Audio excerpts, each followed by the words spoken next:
Hey everyone, I'm Ellen here at etrailer.com, and today we're taking a look at the LED transit tail light.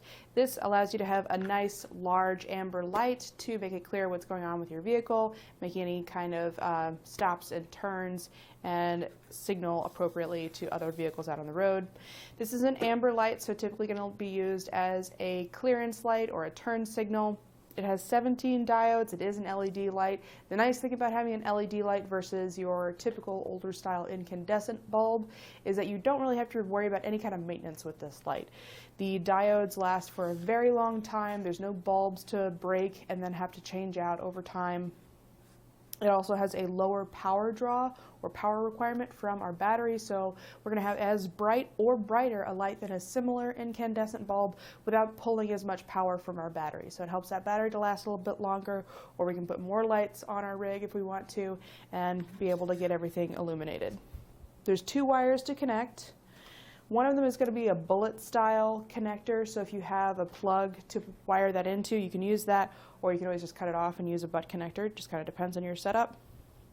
And then the white wire, which is our ground, has a little ring terminal already installed, so that's one less thing to do. I'm going to connect it to my power source here. You can see that light comes on, turn out the studio light so you get a better idea of how this looks even in the dark.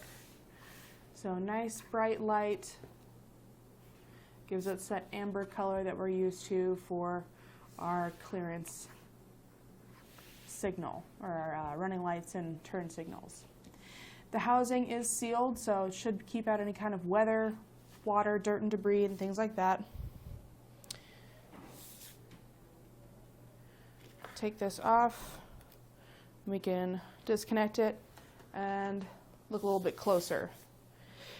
The diameter of this light is about 7 inches overall, and then it's about 1.5 inches thick. One thing I'm not super thrilled about the construction of this is that there's not really a good place for this wiring to go. There's no notch in this. It does have this foam gasket or this foam pad at the back, so that provides a little bit of cushion, but it doesn't really give you a solid place for that to go, so it might kind of squish the wire, especially at a place where there's this little ridge here.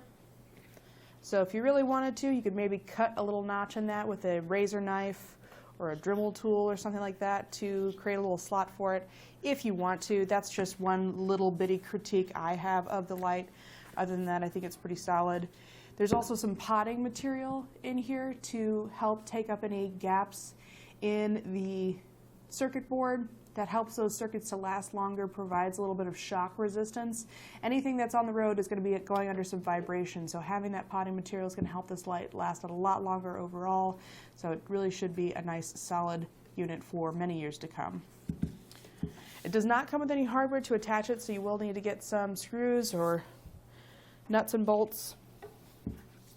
The diameter of that hole is about 1/4 inch, so you should be good with 1/4 inch hardware or 3/16. It has a total of 17 diodes, a limited lifetime warranty, and it is a polycarbonate lens and housing.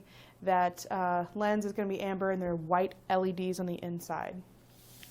That's pretty much all there is to it for this light. I hope this has been helpful in deciding if this is the right light for you. We do have a red and also white version of this same light available here at etrailer.com, so check those out if you're interested.